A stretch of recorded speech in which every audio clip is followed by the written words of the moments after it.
Hello दोस्तों, आज हमारा क्विक रिवीजन सीरीज़ का दूसरा डिस्कशन है। और सबसे पहले तो मैं आप लोगों को बहुत तहे दिल से शुक्रिया अदा करना चाहूँगा। आप लोगों ने जिस तरह से देखा और उसमें कमेंट्स किए, मतलब सभी क्वेश्चंस के, मुझे बहुत अच्छा लगा। कुछ बच्चों का मैं बल्कि टिपिकल नाम लेना चाहूँगा, लेकिन वो अच्छा नहीं होता कि ऐसे पिन पॉइंट करना, मतलब अच्छाई में ही, मैं I am not talking about the negative, positive में ही। लेकिन ठीक है, और भी बच्चे हैं जिन्होंने मैं सभी का है ना, और कुछ बच्चे जो उसमें कुछ क्वेश्चन पूछ रहे थे, कह रहे थे कि आप क्वेश्चन के साथ उसका करंट का, ऑब्वियसली देखिए जहाँ करंट रिलेवेंस होगा वहाँ मैं आपको करंट का बताऊंगा।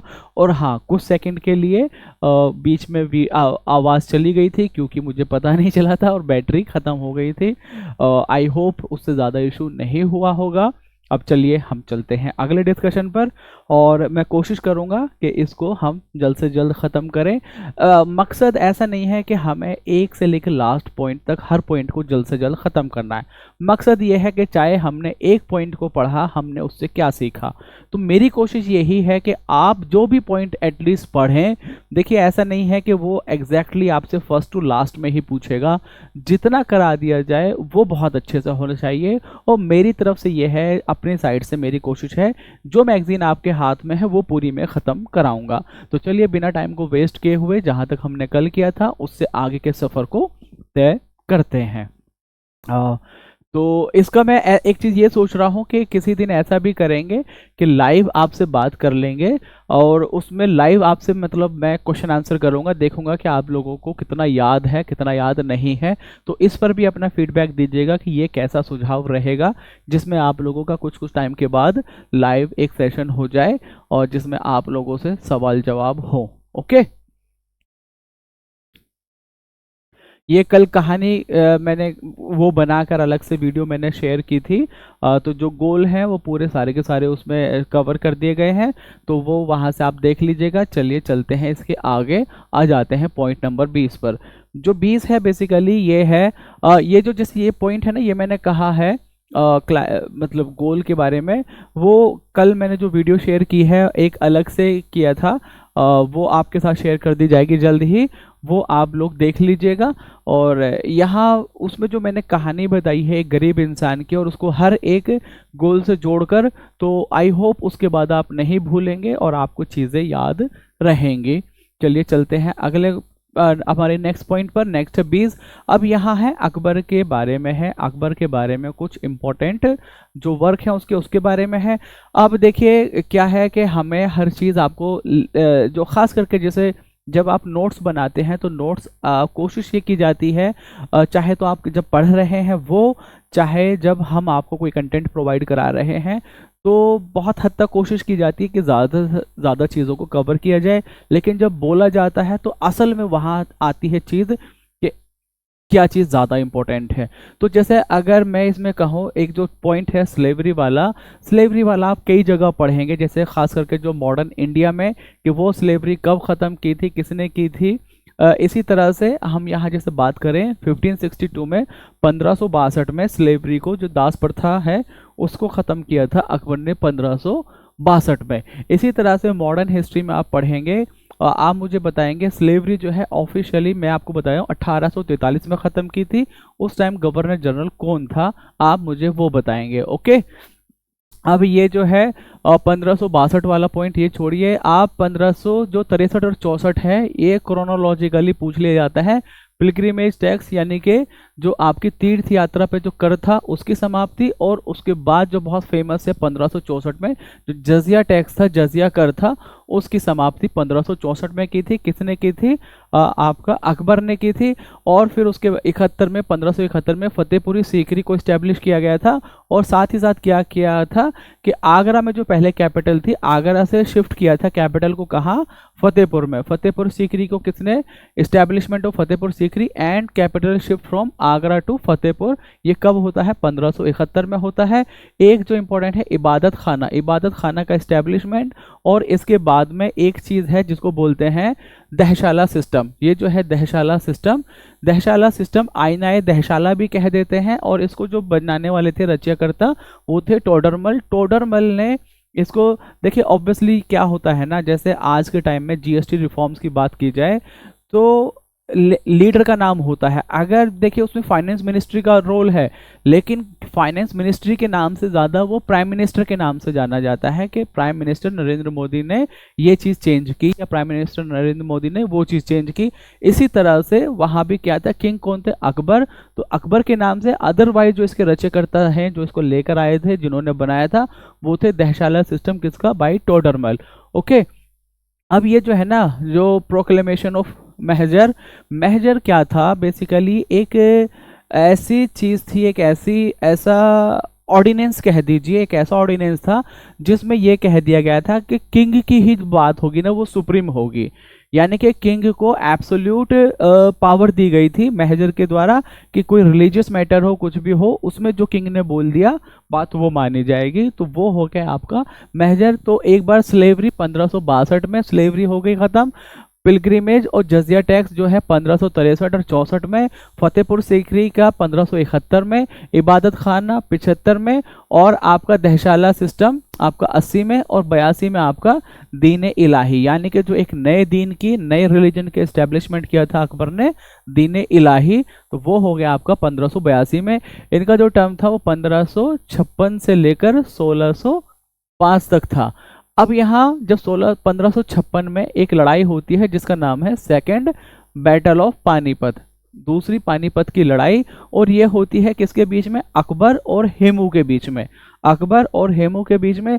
लेकिन अकबर उस टाइम में 13 साल का है, क्योंकि उसके बाप की मृत्यु हुई है हुमायूं की, तो छोटे बच्चे को ही एम्परर बना दिया गया। लेकिन क्या होता है ना, जब आप छोटे हैं तो आपको एक लीड करने वाला आदमी होता है जिसका नाम था बैरम खां। तो बैरम खां वॉज द लीडर जिसके मतलब गाइडेंस में, पैट्रोनेज में अकबर एम्परर थे।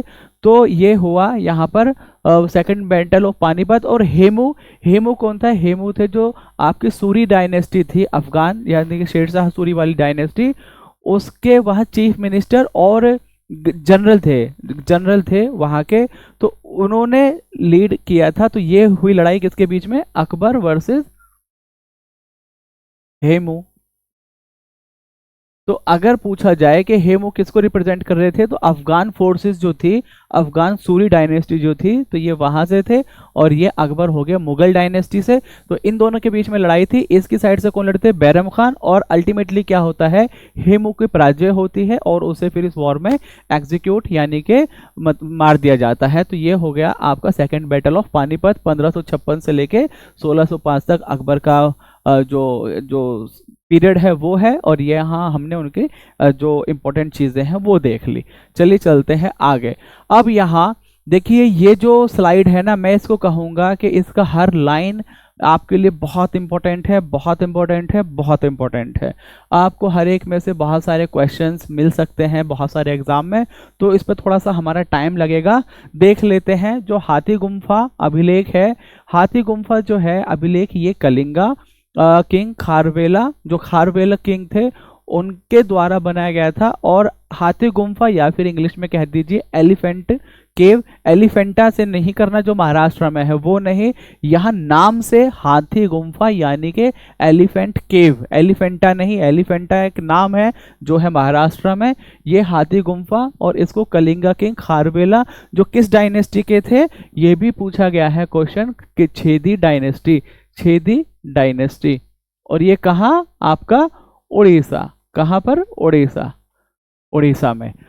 जो दूसरा है जूनागढ़ गिरनार इंस्क्रिप्शन, इसको किसने कराया था, रुद्रदमन ने, किसने, रुद्रदमन ने। और ये जूनागढ़ इंस्क्रिप्शन जो है अभी तक के जो नॉन संस्कृत इंस्क्रिप्शन है उसमें सबसे पहला प्योरली संस्कृत में जूनागढ़ इंस्क्रिप्शन। और इसको किसने लिखवाया, रुद्रदमन ने। रुद्रदमन किस डायनेस्टी से, रुद्रदमन।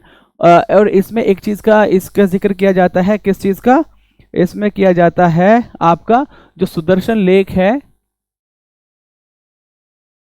सुदर्शन लेक, सुदर्शन लेक कहाँ है, गुजरात, ठीक है। सुदर्शन लेक के जो रिपेयर की बात है वो रुद्रदमन ने। और ये सुदर्शन लेक बनवाई किसके द्वारा गई थी, चंद्रगुप्त मौर्य के द्वारा बनवाई गई थी, रिपेयर कराया गया था रुद्रदमन ने। और ये रुद्रदमन जो है ये आपके किस डायनेस्टी से, साका रूलर या फिर वेस्टर्न, वेस्टर्न क्षत्रपास, क्षत्रपास, ठीक है, इससे ज्यादा आपको जानने की जरूरत नहीं है। बस Girnar purely Sanskrit. Okay, first Sanskrit written inscription. Rudradaman, Rudradaman किस डायनेस्टी से? साका डायनेस्टी से या फिर वेस्टर्न क्षत्रपास। और इसमें किसके बारे में बात की गई है? जो सुदर्शन लेक है उसको रिपेयर कराने की बात की गई है। और सुदर्शन लेक को बनाया किसने था? चंद्रगुप्त मौर्य ने बनवाया था। उनके जो गवर्नर थे वहां उस एरिया में, उन्होंने उसको बनाया था, लेकिन बनवाया किसके द्वारा? चंद्रगुप्त मौर्य के कहने पे ही बनवाया गया सुदर्शन लेक। तो ये हो गया आपका जूनागढ़ के बारे में। एक है नासिक, ये बड़ा अच्छा लगेगा आपको इसके बारे में सुन के। आज जो हम बात करते हैं, आज आपको यहाँ देखें, नासिक जो है, नासिक इंस्क्रिप्शन ये लिखवाया, ये बनवाया किसने? गौतमी बलशारी, गौतमी बलश्री। किसने लिखवाया? गौतमी बलश्री। ये किस डायनेस्टी से थी? ये थी सतवाहना, सतवाहना। किसके बारे में है? बेसिकली इनका बेटा था, इनका बेटा था, उसके बारे में है। इनके बेटे का नाम है आपका सतकर्णी, सतकर्णी। अब जैसे मैंने आपसे पहले ही कहा कि इसमें आपको अच्छा लगेगा, मजा आएगा। वो क्या? बेसिकली सतवाहना जो डायनेस्टी है ना, यहाँ फीमेल की पोजीशन थी बहुत हाई। फीमेल की पोजीशन इतनी हाई थी कि बच्चे के नाम पर भी माँ का नाम आता था। तो इसका नाम जो है सतकर्णी, वो इस तरह से है, गौतमी, गौतमी पुत्र सतकर्णी। देख रहे हैं आप, पहले माँ का नाम है गौतमी पुत्र, गौतमी का बेटा सतकर्णी, उसके बारे में है। तो उसका नाम ही क्या था? गौतमी पुत्र सतकर्णी। और ये किस डायनेस्टी से? सतवाहना डायनेस्टी। और इसमें आपके इनकी विजय के बारे में है कि किस तरह से इनकी विजय है। तो बस इसके बारे में आगे जब आएगा तो डिटेल में बताऊंगा कि क्या है। अभी फिलहाल ये है नासिक इंस्क्रिप्शन जो है गौतमी बलश्री ने लिखवाया। और वो किससे? सतवाहना डायनेस्टी। किसके बारे में है? गौतमी पुत्र सतकर्णी, जो कि इनका बेटा है, उसकी विजय के बारे में है ये आपका नासिक डायनेस्टी। जो प्रयाग है, प्रयाग पिलर इंस्क्रिप्शन, इसको लिखवाया समुद्रगुप्ता ने। अब जो प्रयाग जो है, प्रयाग स्तंभ जो लेख है, इसको प्रयाग परिस्थिति भी बोल देते हैं। ये बेसिकली आपका, अगर आप यहाँ पे लिखा क्वेश्चन पूछा जाए समुद्रगुप्त ने, बिल्कुल सही है। सिर्फ समुद्रगुप्त ने, बिल्कुल गलत है। क्योंकि इस पर आप देखेंगे, इस पर तीन तीन एम्परर का नाम है। आपका अशोका हो गया, पहला अशोका, दूसरा समुद्रगुप्ता और तीसरा जहांगीर। तो तीन लोगों का इसमें नाम है। अब अशोका जो लिखवाएंगे ऑब्वियसली वो प्राकृतिक लैंग्वेज में, ब्राह्मी स्क्रिप्ट होगी। समुद्रगुप्त ने संस्कृत में और आपका जहांगीर ने पर्शियन में। तो ये बहुत ही यूनिक है जो आपका है प्रयाग स्तंभ लेख, जो कि समुद्रगुप्त नाम दिया है, बिल्कुल सही है। लेकिन अगर मैं क्वेश्चन कर दूं कि प्रयाग परिस्थिति में सिर्फ और सिर्फ समुद्रगुप्त ने लिखवाया है, गलत है। प्रयाग परिस्थिति एक मल्टीपल लैंग्वेज में लिखा हुआ है, बिल्कुल सही। प्रयाग परिस्थिति को मल्टीपल लोगों ने लिखवाया, बिल्कुल सही। अब जो समुद्रगुप्त वाला जो पोर्शन है, समुद्रगुप्ता का जो पोर्शन है जो उसकी विजय के बारे में है, उसको लिखा था हरिसेना ने। किसने? हरिसेना। ये आपको याद रखना है, हरिसेना। ओके, बस इतना ही इसके बारे में अभी आपको जानना है। बाकी जानने के लिए तो पूरी दुनिया है, पूरा जहां है। लेकिन पूरी दुनिया और पूरे जहां जहां जाना जाता है उसको बोलते हैं आपका क्या बोलते हैं उसको? फाउंडेशन कोर्स बोलते हैं। ये हो रहा है क्विक रिवीजन। तो क्विक रिवीजन में वो चीज़ कराई जाएगी ना जिसकी आपको ज़्यादा ज़रूरत है। अब यहाँ कहानी सुनने का ज़्यादा टाइम है नहीं, बट फिर भी मैं अपनी साइड से कोशिश करता हूँ कि कुछ आप लोगों के कुछ कहानी के जरिए से कुछ चीज़ें समझ में आ जाए। आईहोल इंस्क्रिप्शन जो है पुलकेशिन II का है। पुलकेशिन II के बारे में जब मैं आगे बताऊंगा मैं किस तरह से उनकी विजय हुई, और तो वहाँ हम इसके बारे में, अभी बस इतना याद रखें। Aihole inscription Pulakeshin II, Mandsaur inscription Malwa king Yashovarman के द्वारा, और ग्वालियर इंस्क्रिप्शन जो है प्रतिहारा किंग जो है भोज उनके द्वारा। भीतरी एंड जूनागढ़ इंस्क्रिप्शन, भीतरी एंड जूनागढ़ इंस्क्रिप्शन ये भी स्कंदगुप्ता यानी कि गुप्ता डायनेस्टी के। और देवपदा इंस्क्रिप्शन ये है बंगाल रूलर विजयसेना। देवपड़ा अभिलेख किसके द्वारा? बंगाल शासक विजयसेन। देखिए मैं वही कह रहा हूं कि यहां मैं आपसे कहूं कि सिर्फ और सिर्फ ये इंपॉर्टेंट है, ये कहना बहुत मुश्किल है। लेकिन जो ऊपर के 4 हैं, 1 2 3 4 और 5, ये बहुत इंपॉर्टेंट है। एक बार फिर से मैं बता देता हूं, Hathi Gumpha, Kalinga king, Kharavela, Chedi dynasty, Junagadh, Girnar inscription, Rudradaman, और आपका रुद्रदमन किससे है? साका डायनेस्टी या वेस्टर्न सत्रपास। और इन्होंने किसके बारे में, सुदर्शन लेक के रिपेयर के बारे में, और सुदर्शन लेक को बनवाया था चंद्रगुप्ता मौर्य ने। और आपका फिर हो गया, और ये रुद्रदमन जो है आपका जूनागढ़, ये पहला ऐसा है जो फुल संस्कृत में है और पहला नॉन संस्कृत इंस्क्रिप्शन है। नासिक इंस्क्रिप्शन गौतमी बलश्री जो कि आपकी सतवाहन डायनेस्टी के हैं, और गौतमी पुत्र सतकर्णी जो उनका बेटा है उसकी विजय के बारे में यहाँ पर लिखा हुआ है। प्रयाग परिस्थिति को लिखवाया अशोका ने, उसके बाद समुद्रगुप्त ने अपडेट कराया अपने संस्कृत में, उसको लिखा हरिसेना ने, उसके बाद फिर जहांगीर ने पर्शियन में। आई होल इंस्क्रिप्शन जो है पुलकेशन 2 के बारे में, Mandsaur inscription Malwa king Yashovarman, Gwalior inscription Pratihara king Bhoja, Bhitari Junagadh आपका स्कंद गुप्ता, देवपड़ा इंस्क्रिप्शन बंगाल रूलर विजयसेना के बारे में। चलिए चलते हैं आगे। इसको मैंने 2 बार बोल दिया, 2-3 बार आप इसको वीडियो को पीछे पीछे करके देख लीजिएगा, बस याद हो जाएगा, इतना याद हो जाए बहुत है। ये जो है Maratha during the Peshwa 22 number को मैं छोड़ देता हूं, क्योंकि रात जब मैं इसको दोबारा से रिवाइज कर रहा था तो मुझे याद आया कि मैंने अपने नोट्स में बहुत अच्छे से क्रोनोलॉजी बनाई है, लेकिन मुझे वो रात मिले नहीं। और अब मैं यहाँ ऐसे तो देखिए ये बिल्कुल आपके सामने है, बालाजी विश्वनाथ बाजीराव 1, फिर बालाजी बाजीराव, फिर आपका माधवराव नारायण राव बाजीराव 2। पिछली बार भी यूपीपीसीएस में क्वेश्चन था, लेकिन मैं इसका आपको कल मैं बताऊंगा, और जो मैं बता दूंगा उसके बाद आप भूल जाएं तो फिर मेरी गलती और मेरी जिम्मेदारी, ठीक है, उसके बाद नहीं भूलेंगे आप। लेटर मुगल एम्पियर, अब जो है ना ये मुगल एम्पियर के बारे में है, इसके बारे में देखो अब सारी सब चीज़ें बिल्कुल याद रखना बिल्कुल कोई ज़रूरी नहीं है, बस मैंने एक जगह देखा था, अब थोड़ा सा एक्सप्लेन करने की कोशिश करूँगा। एक ट्रिक है, भाजी सब्जी और माँ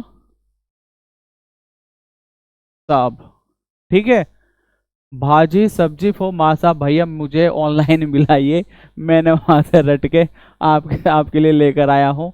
बाबर हुमायूं अकबर जहांगीर, बाबर हुमायूं अकबर जहांगीर, शाहजहां औरंगजेब और बहादुर, बी से क्या हो जाएगा भाई, मैं कुछ और ना बोल दूं, बहादुर शाह और यहाँ जहांदार शाह।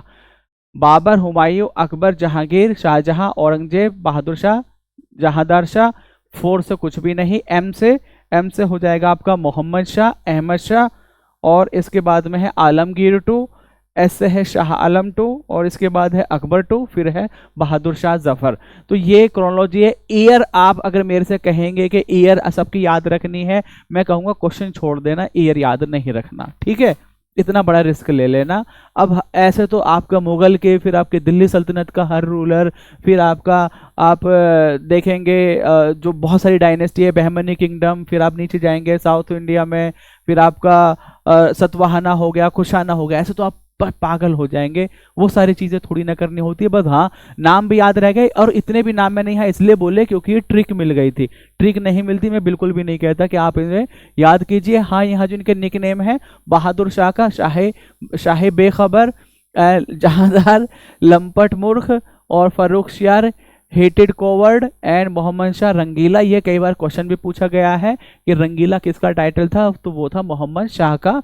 एक बार मैं दोबारा से रिवाइज कराता हूँ जो आपके मुगल हैं, भाजी सब्जी फॉर माँ साहब, यानी कि बाबर हुमायूं अकबर जहांगीर शाहजहां औरंगजेब एंड बहादुर शाह, एंड फिर आपका जहांदार शाह एंड मोहम्मद शाह एंड आलम, नहीं देख लेता हूँ, अहमद शाह आलमगीर 2, यहाँ शाह आलम 2, फिर ये आपका अकबर 2, एंड ये है आपका बहादुर शाह जफर। अकबर 2 वो है जिसने आपका राजा राम मोहन रॉय को भेजा था इंग्लैंड अपनी पेंशन के लिए, और जो राजा राम मोहन रॉय को राजा का जो टाइटल है वो किसने दिया था, अकबर 2 ने ही दिया था। शाह आलम 2 वो है जिसने आपका बैटल ऑफ बक्सर में लड़ाई लड़ी थी, यानी कि शाह आलम 2 मुगल की साइड से, फिर एक नवाब बंगाल के और एक नवाब अवध के, इन तीनों अवध के, इन तीनों ने मिलकर लड़ाई लड़ी थी ईस्ट इंडिया कंपनी से, और तीनों मिलकर बहुत बेहतरीन तरीके से हार गए थे। तो ये हो गया आपका, इसमें बस इससे ज़्यादा ना मैं कुछ बताऊंगा ना मुझे आता है। चलिए चलते हैं 24 नंबर पर, यह है थोड़ी सी काम की चीज़। अब एंग्लो मैसूर वॉर, अब हुआ क्या कि जो अंग्रेज हैं, अंग्रेज धीरे धीरे अपनी पकड़ बना रहे थे।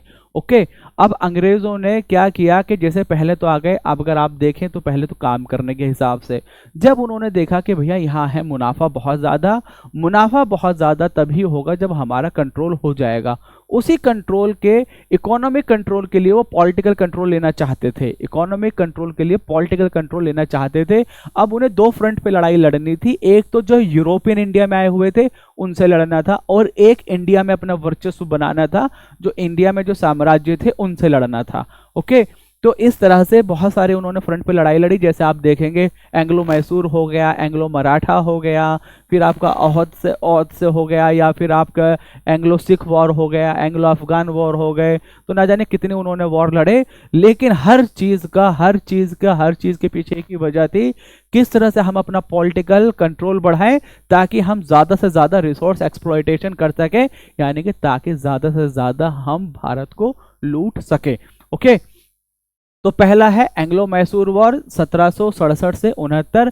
इसकी थोड़ी सी डेट देख लेंगे क्योंकि इसके ऊपर कई सारे क्वेश्चन है क्रोनोलॉजिकली। ओके, तो आपका एंग्लो मैसूर वॉर 67 से 69, और ये खत्म हुआ है ट्रीटी ऑफ मद्रास। तो ट्रीटी ऑफ मद्रास ऑब्वियसली कितना हो जाएगा, 1769 हो जाएगा। ये एक ऐसी लड़ाई थी, देखिए जो वॉर होता है ना, वॉर होता है बहुत लंबा, वो सालों साल भी चलता है।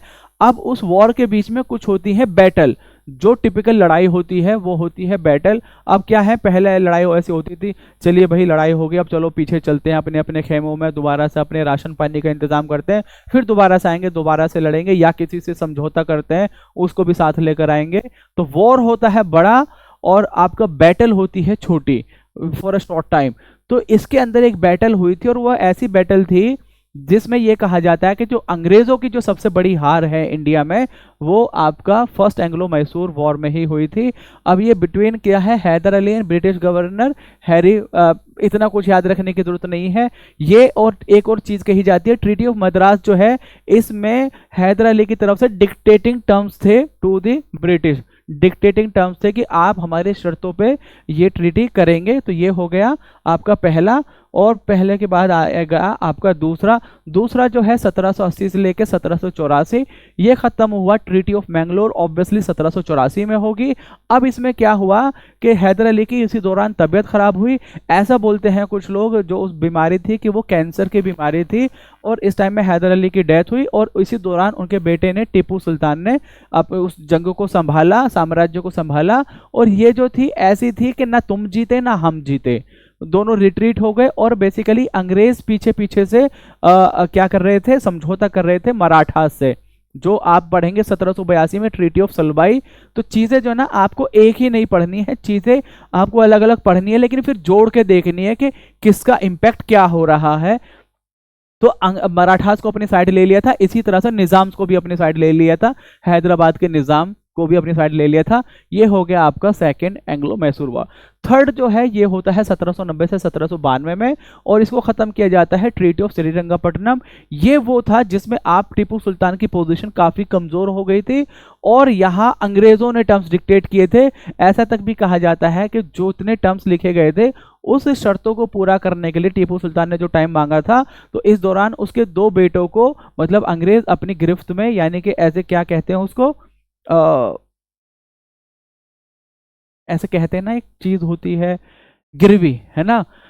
तो भैया ये तब तक हमारे पास है जब तक आप हमारी बात नहीं मानोगे। तो उसके दो बेटों को, तो ये है ट्रीटी ऑफ श्रीरंगपट्टनम। और इसके बाद औरंगजेब, उसकी टीपू सुल्तान की पोजीशन काफ़ी कमज़ोर हो गई थी, और ये किसने, आपका लॉर्ड कॉर्नवालिस। फिर इसके बाद आते हैं लॉर्ड, और चौथी जो वार है एंग्लो मैसूर वॉर, और इसमें क्या है, टीपू सुल्तान की डिफीट हो जाती है, बल्कि युद्ध के दौरान ही वो मारे जाते हैं। तो ये हो गया आपका फोर्थ एंग्लो मैसूर वॉर। एक बार मैंने कहीं क्वेश्चन देखा था जिसमें ये था ट्रीटी मैच करनी थी, और फोर्थ में भी ट्रीटी दी थी। फोर्थ में कोई ट्रीटी नहीं हुई थी क्योंकि वहां डिसाइसिवली जीत हुई थी अंग्रेजों की, और इसमें लॉर्ड वेलेस्ले। अब अगर वेलेस्ले है और यहाँ पर हम बात कर रहे हैं, तो हुआ क्या, जो मैसूर है वो पहले था वुडियार डायनेस्टी के पास। तो अंग्रेजों ने क्या किया, वुडियार डायनेस्टी को दोबारा से वहां पर रीस्टैब्लिश किया, लेकिन वहां पे साथ ही साथ जो ये नाम है वेलेस्ले वो लेकर आया एक चीज जिसका नाम था सब्सिडियरी अलायंस, सब्सिडियरी अलायंस। अब देखो मेरे बच्चों, आई एम सॉरी मैं इसका हिंदी वाला नाम नहीं पढ़ पाया था, अदरवाइज मैं यहाँ जरूर बोलता, लेकिन आप जरूर समझेंगे इस चीज को। सब्सिडियरी अलायंस लेकर आया। अब आप समझ जाइए ये सब्सिडियरी अलायंस वो है जिसमें अंग्रेज अपनी फौज जो है दूसरे राजा के किंगडम में रखेंगे उनके एक्सपेंस पर, और ये कहेंगे कि अगर तुम्हें कोई दिक्कत होगी तो हम देखेंगे, आप इन्हें पे करोगे, और साथ ही साथ जो उसके फॉरेन रिलेशन है वो सारे के सारे कौन कंट्रोल करेगा? अंग्रेज।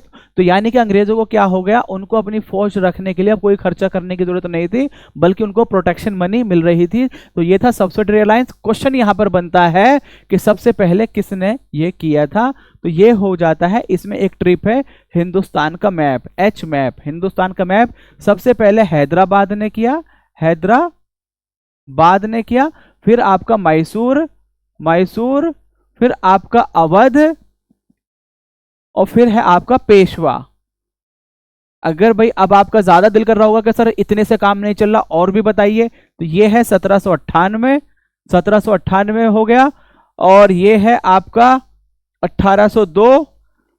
अब ये दोनों जो है ना अवध और मैसूर, ये एक 1800 और एक 1801। अब मुझे मतलब या तो 1800 में है या 1801 में है, अब कुछ भी अब गलत लिखने से तो बेहतर है भाई, माफी चाहता हूँ। हिंदुस्तान का मैप ऐसा ये नहीं है सिर्फ इन चार को ही किया, औरों को भी किया, लेकिन इतना अगर याद है तो क्वेश्चन ठीक कराने में आपकी अच्छी खासी हेल्प हो जाएगी। ये बस मैंने अलग से बताने की कोशिश की थी। लॉर्ड वेलेस्ले, सब्सिडियरी अलायंस, चार इसमें मतलब और भी हैं, लेकिन अगर आप देखें हिंदुस्तान का मैप तो हैदराबाद ने किया, हैदराबाद के निजाम 1798 में, फिर मैसूर, मैसूर भी आप ये देख लीजिए 1799। हाँ आ गया आंसर, जब भैया इसी की बात तो होगा, तो 1700 वुडिया डायनेस्टी, यहाँ ये हो गया, फिर आपका अवध, और ये आपका पेशवा। अब क्या है, एक आप बात बता दो, चलो जब बात चली रही है तो बात पे बात निकल आती है। अवध ने यहाँ सब्सिडियरी अलायंस कर लिया, साइन कर लिया। अब क्या है, अवध के अंदर किसकी? अंग्रेजों की फौज। अब जो अवध के जो नवाब थे वो किसके रहमो करम पे राज कर रहे थे? अंग्रेजों के पे। अब हुआ क्या, यहां से चलिए आप और आ जाइए 1856।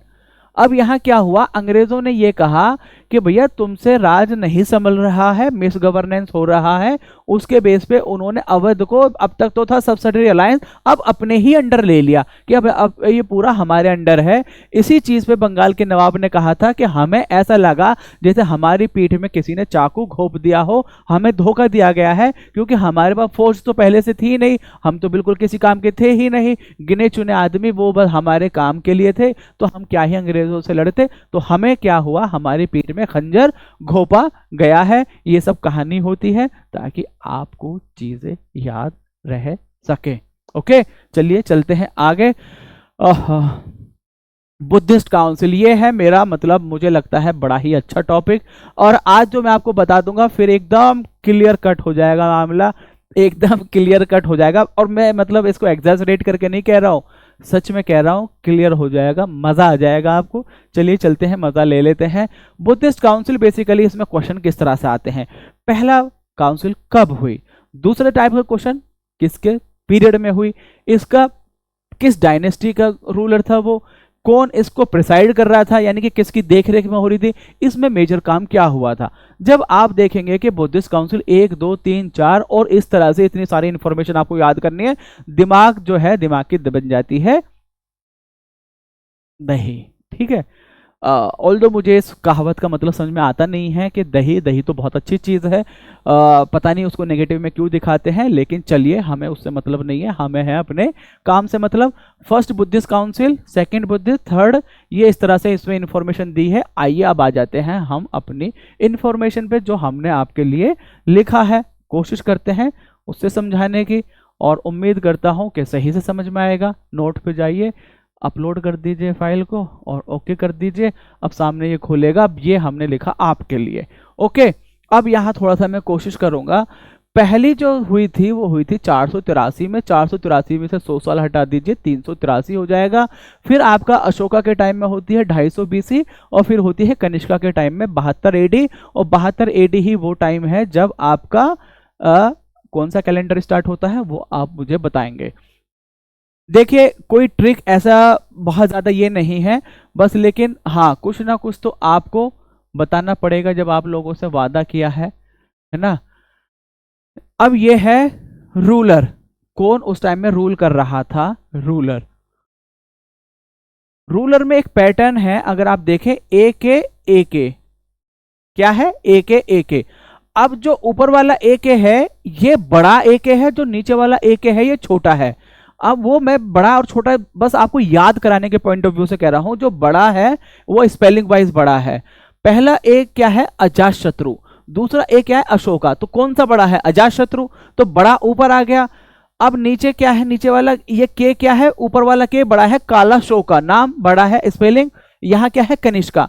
तो जो बड़ा है आपका अजातशत्रु पहला, ए के, काला शोका, फिर अशोका एंड कनिष्का। तो ये ए के इस तरह से हो गया। अब जो अजातशत्रु है, डायनेस्टी पूछ ली जाती है। अजातशत्रु है आपके हरियंका डायनेस्टी से। हरियंका डायनेस्टी से कौन है? अजातशत्रु। काला शोक जो है वो शिशुनाग डायनेस्टी से। अशोका का आपको पता ही होगा, मतलब किससे? मौर्यन डायनेस्टी से। और कनिष्का जो है कुषाण डायनेस्टी से। अब अजातशत्रु के बारे में एक और बड़ी अच्छी चीज है, यही बता देता हूं। अजातशत्रु ने अपने बाप को मारा। अपने बाप को मारा। भैया जैसी करनी वैसी भरनी। जब आपने अपने बाप को मारा तो आपको भी आपकी औलाद मारेगी। इसको इसकी औलाद ने मारा जिसका नाम था उड़ाइन। तो बिंबिसार को मारा किसने? अजातशत्रु ने। अजातशत्रु को मारा उसके बेटे ने, उड़ाइन ने। और इसीलिए कहा जाता है इस डायनेस्टी को पित्रहंता डायनेस्टी भी कहा जाता है। क्या कहा जाता है? पित्रहंता। पित्रहंता डायनेस्टी लिख लीजिएगा अपने नोट्स में। हो सकता है क्वेश्चन पूछ ली जाए, बीपीएससी में तो कई बार पूछा गया है ये क्वेश्चन, यहां भी यूपीपीसीएस में भी आने के चांसेस है। पित्रहंता डायनेस्टी कौन सी है? हरियंका डायनेस्टी। और कौन ऐसा है जिसने अपने बाप को मारा और खुद अपने बेटे से मरा? ये यूनिक है आपका अजातशत्रु का। आ जाते हैं अपने डिस्कशन पर। ए के अजातशत्रु, काला शोका, अशोका, कनिष्का। ये हो गया, बात यही खत्म करते हैं। अब हमने डायनेस्टी भी देख ली, अब इसके चलते हैं आगे। यानी कि जो चीफ प्रीस्ट थे वो कौन थे? उसके लिए आप बहुत सोचेंगे जो प्रीस्ट है बड़ा अच्छा, मतलब तो उसके लिए एक ट्रिक है, मो सम वा। मो S A M V A. Okay, मौसम वा। पहला जो है वो है आपका महाकश्यप। पहला क्या है? पहला मौसम वा में महाकश्यप। दूसरा है सब्बाकामी। तीसरा है मोगलीपुत्ता तिस्सा, मोगलीपुत्ता तिस्सा। और फिर है आपका वासुमित्रा एंड अश्वघोषा। ये आपके प्रेसिडेंट थे, ये वाइस प्रेसिडेंट थे। तो महाकश्यपा, सब्बाकामी, मोगलीपुत्ता तिस्सा एंड वासुमित्रा। मौसम वा, महाकश्यपा, सब्बाकामी, मोगलीपुत्ता तिस्सा, वासुमित्रा, अश्वघोषा। ये हो गया आपका प्रीस्ट के बारे में। अब यहाँ काम क्या हुआ था? बेसिकली जो पहला है उसमें आपका सुत्ता पिटाका एंड विनय पिटाका। आप बुद्धिस्ट के 3 इंपॉर्टेंट टेक्स्ट देखेंगे, सुत्ता पिताका, विनय पिताका, अभिधम्म पिताका। तो सुत्ता पिताका और विनय पिताका है उसका जो लिखे गए थे, कब लिखे गए थे? फर्स्ट बुद्धिस्ट काउंसिल में उनको कंपाइल किया गया था। सब्बाकामी जो दूसरा बुद्धिस्ट काउंसिल है, उस टाइम में बुद्धिज्म में एक डिवीजन आ गया था। प्रॉपर तरीके से डिवीजन नहीं था, लेकिन एक डिवीजन आ गया था और उस डिवीजन को नाम दे देते हैं, देख के बोल देता हूं, क्या पता याद रहे ना रहे। स्थानावरवदीस एंड दूसरा महासंघ की कास। तो स्थानावरवदीस एंड महासंघ की कास, ये डिवीजन हो गया था। तो अगर मैं कहूं कि बुद्धिस्ट का डिवीजन सीधा हीनयान और महायान में हुआ है तो गलत है। पहले बुद्धिस्ट का डिवीजन हो चुका था सेकंड काउंसिल में ही, स्थानावर्ती विकास एंड महासंघ विकास में। और तीसरा जो है, तीसरे में लिखा जाता है अभिधम्म पिटाका। अभिधम्म पिटाका हो गया।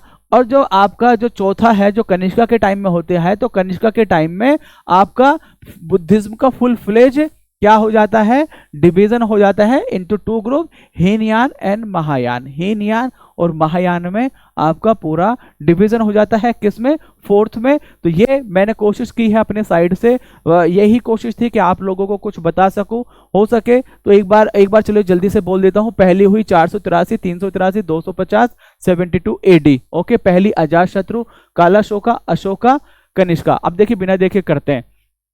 पहली हुई कब? 483, दूसरी हुई 383, तीसरी हुई 250 BC और चौथी हुई 72 AD। ये तो हो गया ईयर। फिर आपका किसके टाइम में जो किंग था?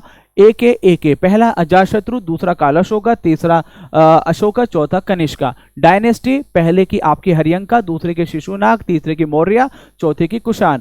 अब फिर आपका उसमें जो प्रिसाइडिंग ऑफिसर था मौसमवा, मोगलीपुत्र तिस्सा, मोगलीपुत्र तिस्सा हो गया। एमओ सम सा से सब्बाकामी, फिर एम से आपका नहीं, पहले में महाकश्यप, पहला महाकश्यप, दूसरा सब्बाकामी, तीसरा मोगलीपुत्र तिस्सा, चौथा आपका वासुमित्र एंड अश्वघोषा। और उसमें क्या क्या हुआ था, पहले में आपका सुत्ता पिता का विनय पिता के लिखे गए, दूसरे में डिवीजन हुआ, तीसरे में आपका अभिधम्म पिता का लिखा गया, और चौथे में बुद्धिज्म का फुलफिल डिवीजन हो गया इनटू महायान एंड हीनयान। इससे आसान तरीके से ना मैं समझा सकता था, और भाई इससे ज्यादा अब देखिए, अब मैं क्या ही कर सकता हूँ, जान तो दे नहीं दूंगा आप लोगों के लिए, जितना आता है उतना ही बताने की कोशिश करूंगा, ठीक है।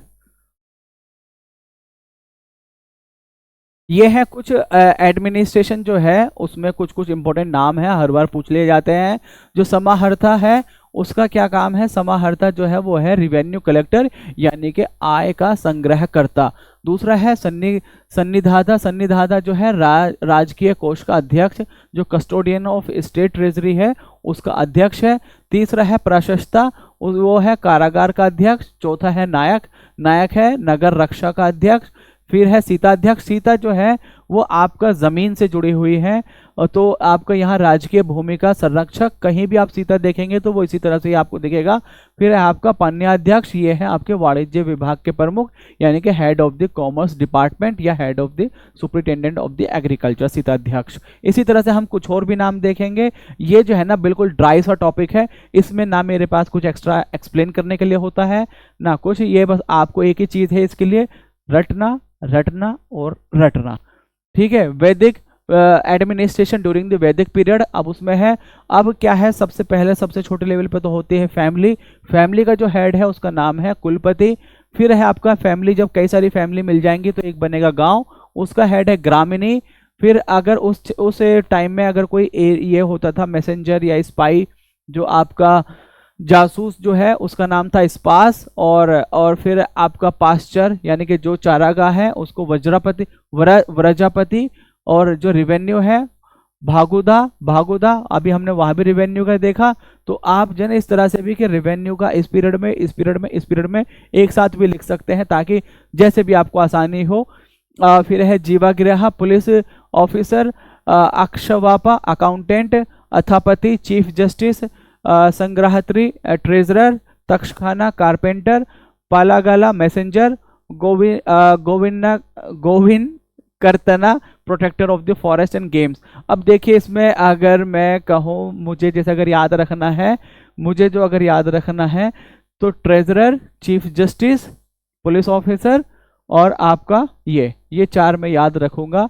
बाग हाँ, रिवेन्यू कलेक्टर भी, क्योंकि रिवेन्यू को जनरली सब जगह से देखा जाता है। तो भागुदा, जीवाग्रह, अक्षवापा, अथापति, संग्रहित्री एंड आपका गोविंद कर्तना, ये आप इतना याद रख लीजिए। बाकी भाई कुछ चीजें किस्मत। अब यहाँ है जो टोटल जो है, टोटल है आपके 16 महाजनपदास। अब महाजनपदास की इंफॉर्मेशन कहाँ से मिलती है, आपका बुद्धिस्ट टेक्स्ट भी है और जैन टेक्स्ट भी है। मैंने नाम तो लिखा था लेकिन अब मैं उसको नाम को गया भूल, तो मैं एक सेकंड अभी के अभी देखता हूँ और अभी के अभी आपको बताता हूँ। Buddhist Buddhist text Anguttara Nikaya है, हाँ Buddhist Buddhist text about 16 mahajanapadas.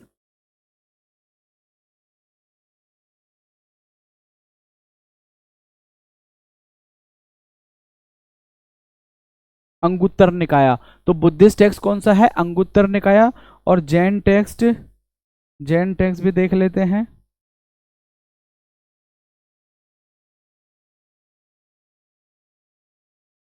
Bhagwati सूत्र। तो इसमें ये क्वेश्चन आया है कि बुद्धिस्ट टेक्स्ट कौन सा है, बुद्धिस्ट अंगुत्तर, अंगुत्तर निकाया। और जैन टेक्स्ट है भगवती भगवती सूत्रा। वैसे तो हिंदुइज्म के भी जैसे आपके उपनिषद हैं, कई सारे टेक्स्ट हैं, महाभारत जिसमें आपका इन सब जगहों का नाम आता है, लेकिन 16 महाजनपदास का जो टिपिकल नेम है वो आपका बुद्धिस्ट टेक्स्ट अंगुत्तर निकाय एंड जैन टेक्स्ट भगवती सूत्रा इसमें दिया हुआ है। अब जो 16 हैं, 16 में से आपके कुछ जो हैं वो आप 8 जो हैं वो उत्तर प्रदेश में है, और उसमें भी क्या चीज़ खासियत है, उसमें ये खासियत है कि जो 3 हैं उनकी 2 डिस्ट्रिक्ट है, 3 की 2 डिस्ट्रिक्ट है। तो इसमें आपको क्या क्या याद रखना है कि ये प्रेजेंट में कहाँ है।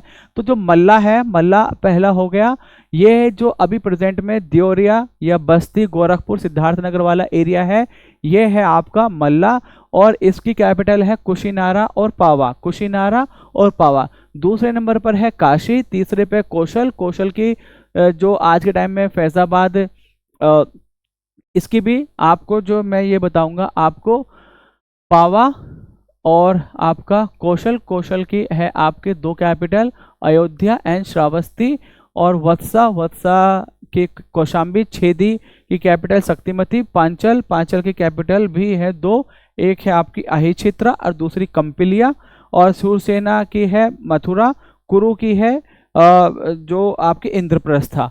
तो देखिए अब 8 ही है ना। मैच द फॉलोइंग बहुत बार पूछा है, तो इसलिए मैं एक बार आराम से फिर बोलता हूं आपको। मल्ला की कैपिटल है कुशीनारा और पावा। ओके, पहले हम वो देख लेते हैं जिनकी दोनों है। मल्ला की है कुशीनारा एंड पावा, कौशल की है अयोध्या एंड श्रावस्ती, पांचल की है अहिछित्रा एंड कंपिलिया। ओके, ये 3 हो गए। फिर काशी, काशी हो वाराणसी, फिर आपका वत्सा, वत्सा का हो गया कौशाम्बी, छेदी की हो गई शक्तिमती, सूरसेना की हो गई मथुरा एंड कुरु की हो गई इंद्रप्रस्था। ये बस इतना है। इसमें जो ना एक ही चीज, कुछ चीजें ये याद रखनी है कि कहाँ दिया है। बुद्धिस्ट टेक्स्ट का नाम अंगुत्तर निकाय एंड आपका जैन टेक्स्ट का नाम, और फिर साथ में साथ ही साथ जो जिनकी 2 कैपिटल हैं वो, और बाकी सबकी भी कैपिटल आपको देखनी पड़ेंगी। बल्कि अगर आप मैप में एक बार ड्रॉ कर लेंगे ना तो आपके लिए चीज़ें आसान हो जाएंगी। यहाँ है administration of the Gupta period ascending order, bhukti, वेश्या, बीथी, पैथ, ग्राम। तो ये सबसे इस तरह से है जो डिवीजन है। ये हो गया आपका रूलर ऑफ सैयद डायनेस्टी। अब मैं फिर वही कह रहा हूँ कि बस आपको जो ना फाउंडर पता हो बहुत है, उससे ज़्यादा हर किसी के बारे में जानने की ज़रूरत नहीं है। खिज़र खान हो गया, इसको रायत आला के नाम से, रायत आला के नाम से भी। अब जैसे मैंने वहाँ आपको बताया था जो मुगल्स के बारे में, ये है आपका दिल्ली सल्तनत के बारे में। इसका है सब खाओ खाओ टमाटर, सब लो मजे। ऐसे है आपका स्लेव, गुलाम, खिलजी, तुगलक, सैयद, लोधी, मुगल। मुगल ने रिप्लेस कर दिया था। तो ये 5 डायनेस्टी हैं जो दिल्ली सल्तनत की हैं। Slave dynasty, Khilji dynasty, Tughlaq, Syed and Lodhi. इसमें आपका, हम जब ये वाला टॉपिक आएगा तो उस टाइम में मैं इस चीज़ को कराऊंगा। इसमें हमें चीज़ें देखनी है कि इसका फाउंडर कौन था और लास्ट कौन था, और कुछ कुछ इंपॉर्टेंट जो उसके टाइम में चीज़ें हुई हैं वो यहाँ बस जो है। जो खिलजी डायनेस्टी है ये सबसे छोटी है, और तुगलक डायनेस्टी जो है ये सबसे बड़ी है। ये बस मैंने एक पॉइंट बता दिया। बाकी इसके बारे में जब हम डिटेल में देखेंगे तब हम इस चीज़ को करेंगे, क्योंकि आगे इसके ऊपर क्वेश्चन है तो वही मैं इसको कराऊंगा। ठीक है, अब हम चलते हैं important books of medieval history and their author. कुछ किताबें हैं, इनके बारे में पूछ लेता है कि कौन कौन सी किताबें किसकी है। इसमें अगर जैसे मैं पहले ही आपको बता दूं, इंपॉर्टेंट तबाकत नासिरी, तारीख फुतूहात फिरोजशाही एंड तारीख फिरोजशाही। बाकी जो है ना, देखिए अब बची 3 और बची, ऐसे तो बहुत सारी और भी हैं। उन बहुत सारी में से ये 6 निकाली हैं। इन 6 में से भी मैं आपको 3 ही कह रहा हूँ कि ये याद रखिए। तो तबाकत नासिरी जो है मिनहाजुद्दीन सिराज, ताजुल मासिर जो है हसन निज़ामी, फवादुल फवाद अमीर हसन दहलवी, तारीख फिरोजशाही ज़ियाउद्दीन बरानी, फुतूहात फिरोजशाही फिरोजशाह तुगलक, फुतूहात सलातीन अब्दुल मलिक इसामी। तो मैं कहूँगा तबाकत नासिरी याद होनी चाहिए, मिनहाजुद्दीन सिराज, तारीख फिरोजशाही आपका ज़ियाउद्दीन बरानी, एंड आपका फुतूहात फिरोजशाही फिरोज शाह तुगलक। तो ये 3 चीज़ें तो बिल्कुल ही याद होनी चाहिए, बाकी आपकी मर्जी है।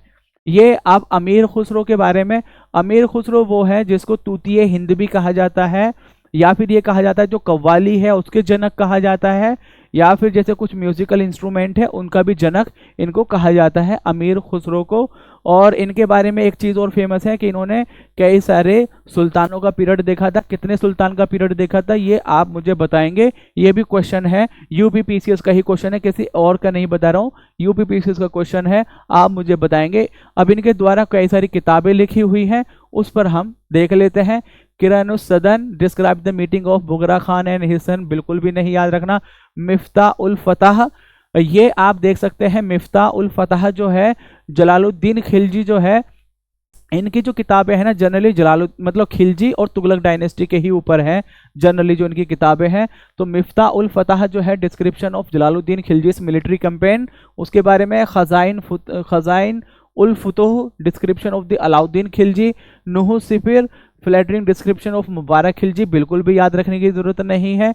आशिका, आशिका जो है ये थोड़ा सा मतलब आप कर सकते हैं, ये है लव स्टोरी। आशिका जो है लव स्टोरी है, गुजरात के जो राजकरण की पुत्री थी देवल रानी और अलाउद्दीन के पुत्र खिज्र खान की प्रेम कथा का वर्णन है, लव स्टोरी ऑफ देवल रानी। अक्सर जो है ना एक लव स्टोरी के बारे में क्वेश्चन आ ही जाता है, कभी किस पीरियड से कभी किस पीरियड से, तो आप आशिका को देख सकते हैं। आशिका किसकी है? अमीर खुसरो की। जनरली ऐसा हो सकता है आप ये सोचेंगे कि अमीर खुसरो जो है बहुत रिलीजियस टाइप के स्कॉलर रहे, रिलीजियस स्कॉलर रहे हैं, तो हो सकता है उनका लव स्टोरी से क्या मामला, मतलब ऐसा आदमी सोच सकता है। जब आदमी का टाइम खराब होता है ना तो वो कुछ भी सोचता है, तो आपको ये लगेगा कि भाई वो लव स्टोरी में क्या ही करेंगे, तो उनको लव स्टोरी से पहले ही आप हटा देंगे। तो वो जो है लव स्टोरी लिखी थी किसकी? Deval Rani daughter of Rajkaran of Gujarat and Khizr Khan son of Alauddin. ये जो है तुगलकनामा भी इन्होंने लिखी है, और बेसिकली ये है जो गयासुद्दीन तुगलक है उसके बारे में है कि किस तरह से उन्होंने तुगलक डायनेस्टी का इस्टेब्लिशमेंट किया था, उनकी लड़ाइयों के बारे में, उनकी जंगों के बारे में है। तो ये हो गया तुगलकनामा, ये आपका है किसके द्वारा? अलाउद्दीन खिलजी के द्वारा।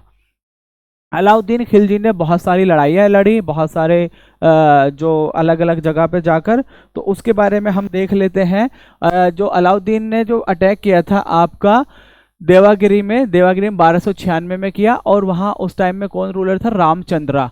ठीक है, गुजरात में किया था 1299, जो गुजरात उसका जो एक्सपेडिशन था गुजरात 1299 में, और रायकरना, रणथंबोर, आपका रणथंबोर याद नहीं, चित्तौर आप याद रखिए, रतन सेन एंड 1303, फिर आपका मालवा आपका 1305, ये भी नहीं याद रख रही है। देवगिरी, ये जो है ना नीचे के जो है देवगिरी, ये है आपका रामचंद्रा जिस टाइम उनसे लड़ाई हुई थी। वारंगल जो है आपका रुद्रदेवा एंड द्वारा समुद्रम 1311 में होयसाला डायनेस्टी। अब यहाँ पर जो एक चीज़ है, ये जो रामचंद्रा है ये है यादवा डायनेस्टी से, तो इसको ख़त्म किया था यादवा डायनेस्टी।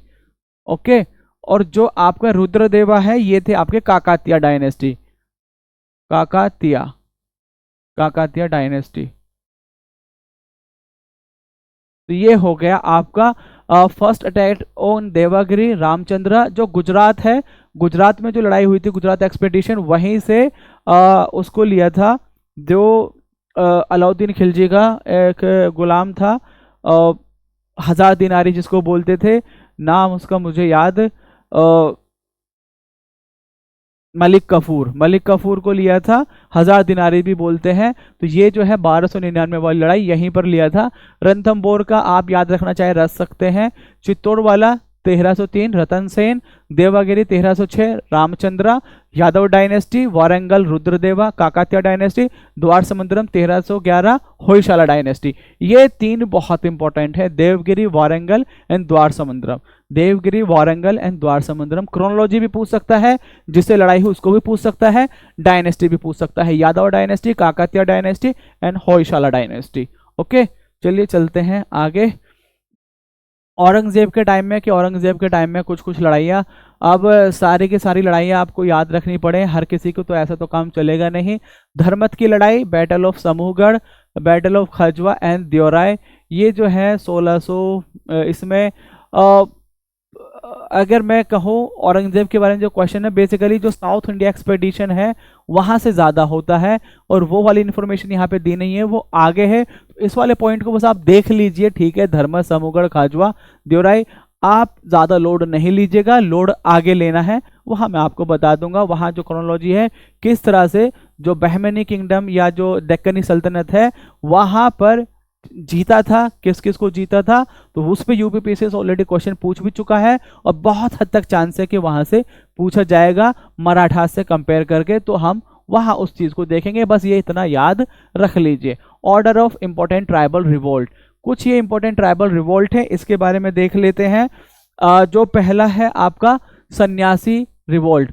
अब ये जो अगर यहाँ में से डेट है, देखिए जो आपके सामने मैं यहाँ खड़ा हूँ, ऐसा नहीं है कि मैं गलती नहीं कर सकता, ऐसा नहीं है कि हमारी टीम गलती नहीं कर सकती। इंसान है, गलतियों का पुतला है, गलतियों से बना हुआ है, गलतियों से भरा हुआ है, किसी से भी गलती हो सकती है, तो एक गलती को पकड़कर नहीं बैठना है।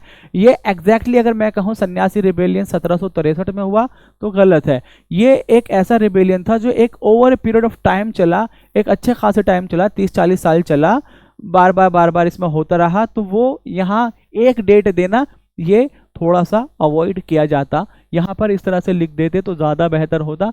1770s to 80s इस तरह से मतलब किया जा सकता था, ज़्यादा बेहतर के लिए, ज़्यादा सेफ रहने के लिए।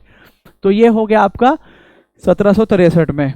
ओके, दूसरा है पाइक रिवेलियन, या फिर इसको बोलते हैं पाइका 1863 में, और इसके जो लीडर थे बख्शी जगबंधु विद्याधर। बख्शी, यहाँ लीडर का नाम मैं आपको बोल रहा हूँ, लीडर का नाम आप लिखिए बख्शी। ये इतने भी लिख लेंगे ना तो आपके लिए काफी हेल्पफुल रहेगा। बख्शी जगबंधु विद्याधर। तो पाइका रिवोल्ट आपका 1817, और आपका ये बख्शी जगबंधु विद्याधर, ये लिख लिया। भील जो है, भील वाला रिवोल्ट 1818 वाला, इसको है काजी सिंह ने इसको लीड किया था। फिर है छोटा नागपुर रिवोल्ट, ये कई सारे रिवोल्ट हुए तो इसको अभी हम छोड़ दें। रामोसी 1822, इसको लीड किया है चित्तूर सिंह ने, चित्तूर सिंह। देखिए ये नाम आप जरूर लिख लीजिए, जितने एटलीस्ट मैं नाम लिखा रहा हूं ये जरूर लिख लीजिए। अहोम जो है, अहोम 1828 में, ये है गोंदवार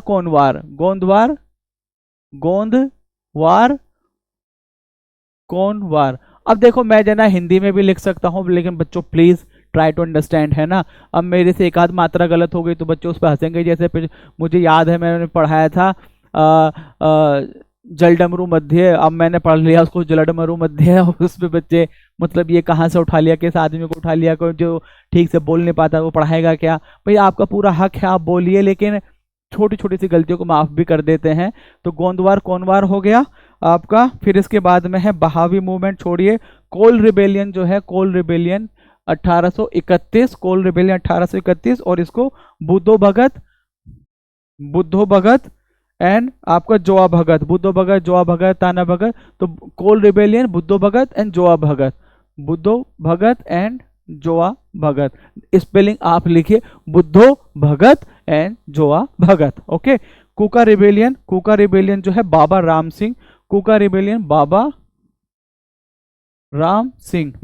सिंह। फिर उसके बाद में है आपका संथाल रिबेलियन, संथाल है आपका सिद्धू एंड कानू भाई थे, इनके दो और भाई थे, उनका भी नाम लिया जाता है कई बार। मुंडा रिबेलियन जो है 1895, ये गलत है, ये है 1899, नहीं 1799 होना चाहिए भाई, ये 1895 तो नहीं होना चाहिए, या मैं कंफ्यूज हो गया। मुझे तो ऐसा लग रहा है 1899, बाकी आप मुझे एक बार बताइएगा। 1899, और ये है बिरसा मुंडा। ओके, डेट आप मुझे एक बार बताएंगे, ये तो फॉर श्योर 1895 तो नहीं है, आप एक बार मुझे डेट बताएंगे, आई एम सॉरी, और आगे से मैं इसका देखूंगा। ताना भगत मूवमेंट जो है, ताना भगत मूवमेंट हो गया आपका, ये एक चला है लंबे टाइम तक, 1864 से लेके 21 तक, और इसको किसने, जात्रा भगत एंड तुरिया भगत ने किया है। फिर उसके बाद में एका मूवमेंट जो है, एका मूवमेंट को मदारी मदारी पासी, और ये उत्तर प्रदेश में हुआ है। मदारी पासी उत्तर प्रदेश के तराई क्षेत्र में। और फिर है आपका मोपला, मोपला है वीके हाजी मोपला हुआ था केरल में। मोपला रिबेलियन 1921, और इसको वीके हाजी जो है वो इसके लीडर थे। और उसके बाद है रंपा। रंपा, इसको थोड़ा सा ऊपर करें तो ये मिटाना पड़ेगा, पहले मैं एक बार इतना बोल देता हूँ, फिर उसके बाद आगे चलते हैं। हाँ, रंपा रिबेलियन है 1922, और इसको अल्लूरी सीता राजू ये वही है जो आपने मूवी देखी ना, RRR, जो मूवी है जिसको ऑस्कर में भी अवार्ड मिला था, वो जो नाटू नाटू गाना, ठीक है, वो इसी के ऊपर बनी है, रंपा रिबेलियन के ऊपर। तो पहला सन्यासी रिबेलियन का एक कोई अगर आप लीडर कहेंगे तो कई सारे लीडर हैं इसके।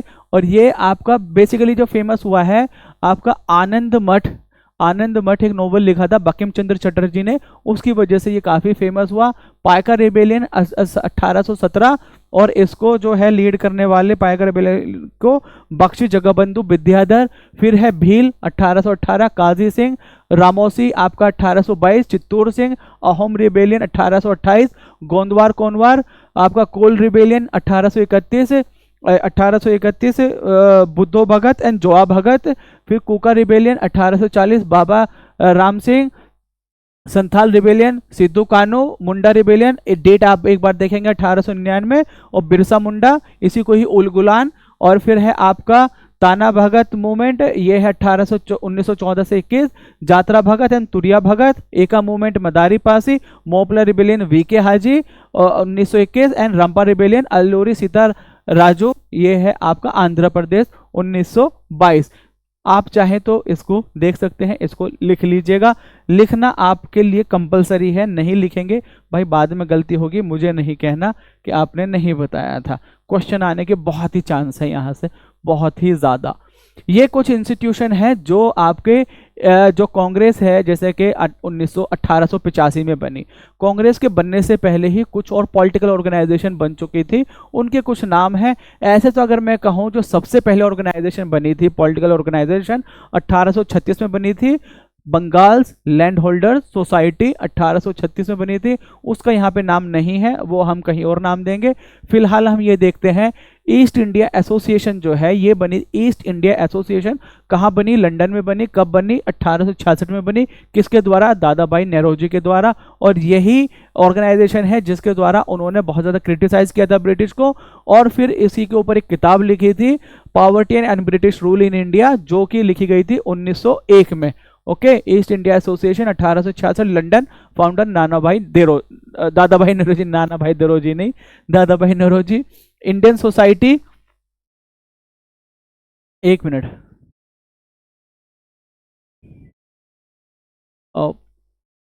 कितना टाइम हो गया? 58। पानी पी लेता हूँ। ओके, 1 घंटे के बाद प्यास लगी जाती है।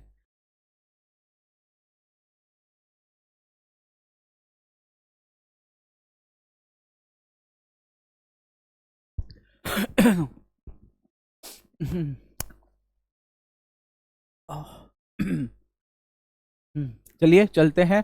इंडियन सोसाइटी ये इस्टेब्लिश हुई थी 1872 में। कहाँ हुई थी? लंदन में। और इसको किसने इस्टेब्लिश किया था? आनंद मोहन बोस ने।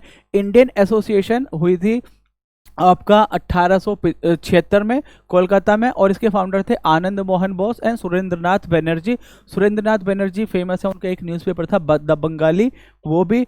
और आपका पूना सार्वजनिक सभा 1870, और इसके फाउंडर थे एस चिपलुंकर, जीवी जोशी एंड एमजी रानाडे बाद में जुड़े हैं बेसिकली इसके साथ।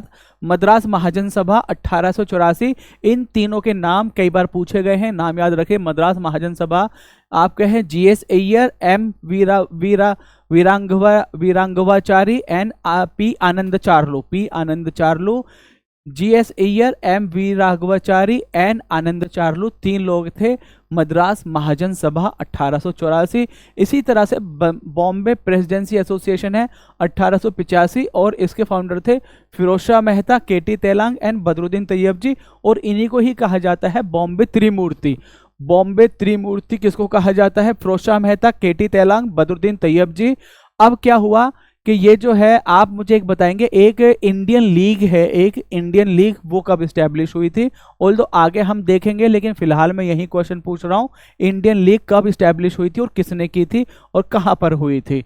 ये हो गया। और अल्टीमेटली ज़्यादातर सब जो है ना कांग्रेस में ही मिल जाते हैं।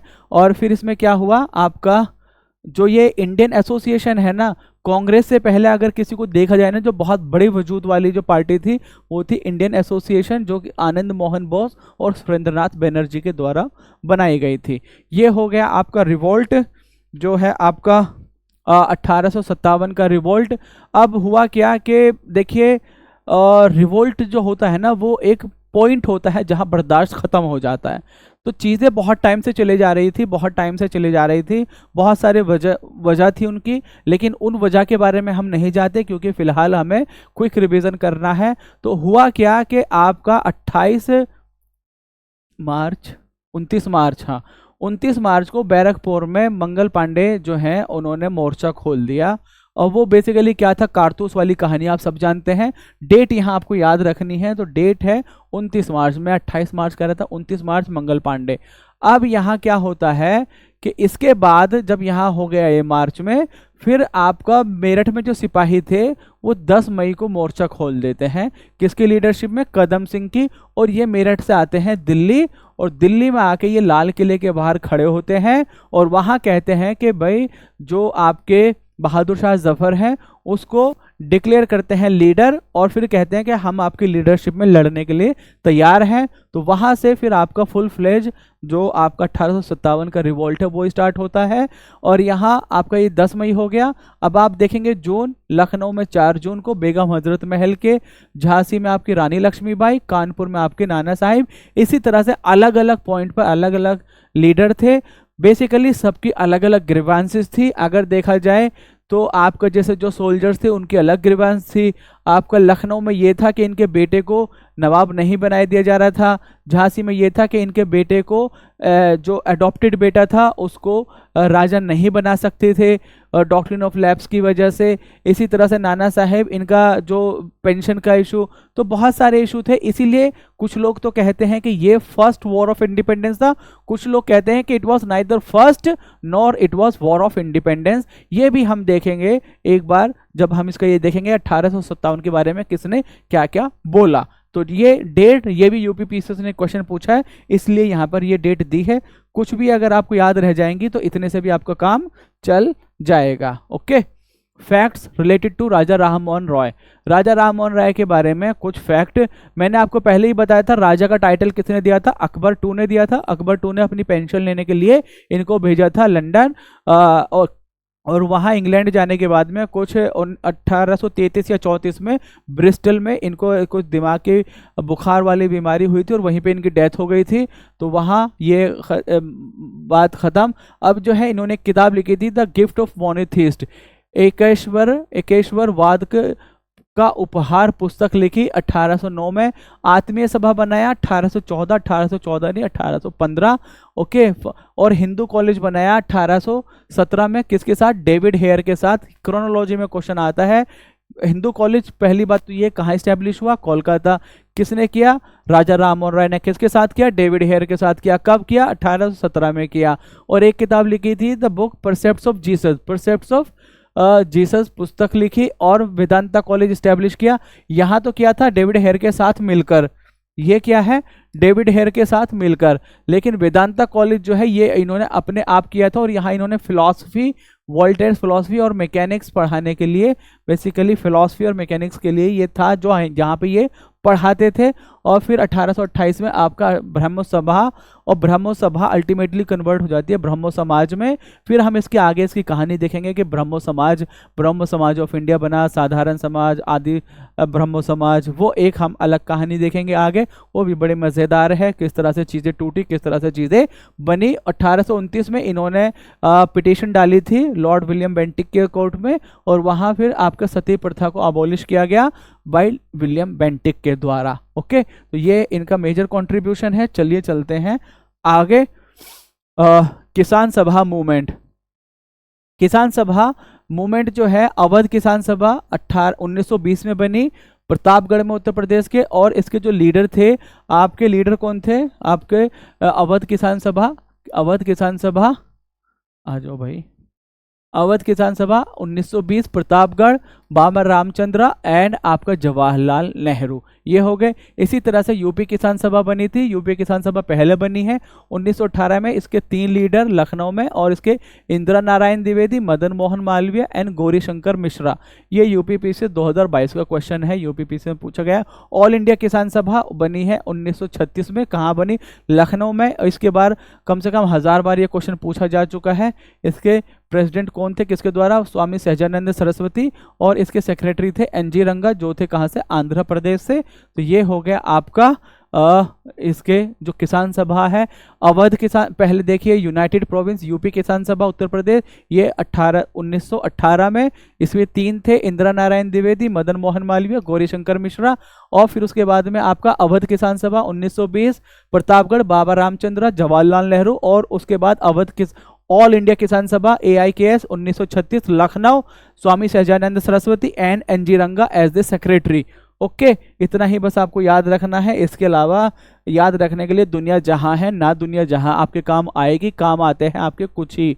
इसी तरह से आपकी दोस्ती होती है, आपको लगता है कि आपके 50 दोस्त हैं, आपके 60 दोस्त हैं, आपके इतने जानने वाले हैं या आपके इतने जानने वाले हैं, लेकिन जब काम पड़ता है ना, काम आता है बहुत ही कुछ। तो इसीलिए किताबें बहुत सारी होंगी आपके पास, पढ़ना बहुत कुछ होगा, बहुत ज़्यादा नोट्स, बहुत ज़्यादा टेस्ट सीरीज, आपके पास टैब है, मोबाइल है, लैपटॉप है, आपने PDF के अंबार लगा रखे हैं, कुछ भी काम नहीं आने वाला। जो कम से कम चीज़ें आप बार बार पढ़ लेंगे वही काम आएगी। यही रूल आपकी पढ़ाई में होना चाहिए, यही रूल आपकी ज़िंदगी में होना चाहिए, यही रूल आपकी दोस्ती में होना चाहिए। ओके, अब ये है कुछ हार्मोन और उनके कार्य। देखिए अब यहाँ इसको ऐसे डिवाइड कर लीजिए। इंसुलिन को अभी हम हटा देते हैं, इंसुलिन तो है दोनों में। एक देख लेते हैं male female, male and female. Male में estrogen female, progesterone female, okay, prolactin female, male का भी कुछ है, टेस्टोस्टेरोन। ओके, तो क्या है, ईस्ट्रोजन जो है ये रिस्पॉन्सिबल है आपका रिप्रोडक्शन कहिए, या फिर आपका जो मेंस्ट्रुअल साइकिल है उसके बारे में, या फिर जैसे जो मीनोपॉज होता है, जब जो साइकिल है बर्थ वाला साइकिल औरत का वो ख़त्म हो जाता है, वो इसको बोलते हैं मीनोपॉज। पहला जब स्टार्ट होता है मीनार्क, और जब ख़त्म होता है मीनोपॉज, तो वो ईस्ट्रोजन कराता है। प्रोजेस्टेरॉन जो है ये प्रेगनेंसी में बड़ा हेल्प करता है, प्ले मतलब रोल मेंटेन उसमें रोल प्ले करता है। प्रोलैक्टिन जो है जब आप एक औरत एक बच्चे को जन्म देती है, उसके बाद में बच्चे के लिए जो दूध आता है जो मेमोरी ग्लैंड्स में, उसमें हेल्प करता है आपका प्रोलैक्टिन।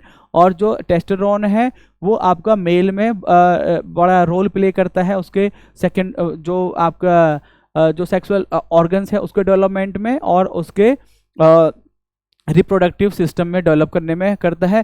इंसुलिन जो है ये आपका, इंसुलिन ये सब जगह है, मेल में भी, फीमेल में भी, ट्रांसजेंडर में भी। इंसुलिन किसी को नहीं छोड़ता, इंसुलिन सभी में है। और इसके ही कमजोरी से आपकी होती है डायबिटीज़। डायबिटीज़ 2 टाइप की होती है, डायबिटीज़ मेलाइटिस, डायबिटीज़ इंसिपिडाइटिस। मेलाइटिस ज़्यादा खतरनाक है और वही हमारे यहाँ सबसे ज़्यादा है, डायबिटीज़ मेलाइटिस। ओके, चलिए चलते हैं आगे। डायबिटीज़ मेलाइटिस,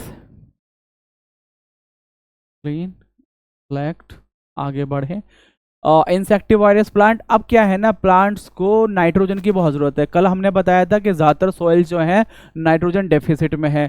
अब ये जो इंसेक्टिवाइरस प्लांट है इसको जो नाइट्रोजन चाहिए, ये क्या करते हैं, डायरेक्ट किसी कीड़े को पकड़ लेंगे, उसे दबा लेंगे और उसे अपने अंदर निचोड़ लेंगे, खा लेंगे, उसी से ही नाइट्रोजन की अपनी कमी को पूरा कर लेते हैं। जैसे कि पिचर प्लांट हो गया, बाकी और भी नाम आप देख सकते हो। मेरे हिसाब से बस पिचर प्लांट आपको ज़्यादा याद रखने की ज़रूरत है।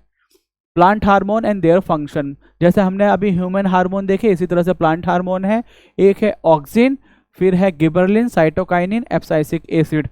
अब इसमें जो ऑक्सिन है, ये जो सेल है, सेल की लंबाई चौड़ाई, उसके डिवीज़न पर, या फिर उसके प्लांट मूवमेंट को कंट्रोल करना, या prevent leaves from falling, helps in the reproduction of the production of the seedless fruit.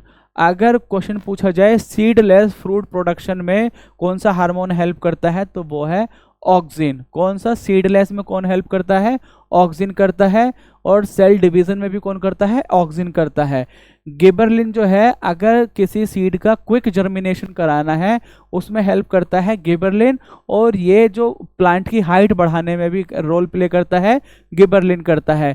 एक है आपका cytokinin. Cytokinin help in protein synthesis, और ये protein synthesis and help in जो तने की लंबाई को, स्टेम की लेंथ को बढ़ाने में हेल्प करता है।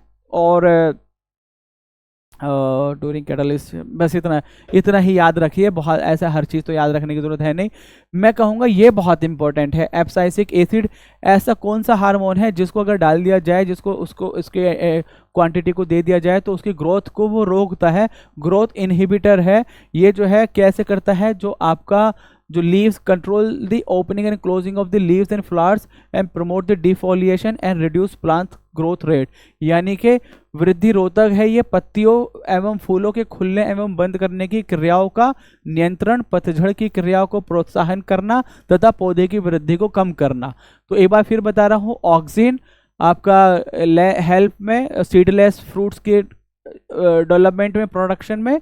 गिबरलिन, साइटोकाइनिन और आपका एब्साइसिक एसिड जो आपका ग्रोथ इनहिबिटर है, यानी कि वृद्धि रोधक है। ये आपका ज़्यादा इम्पोर्टेंट है।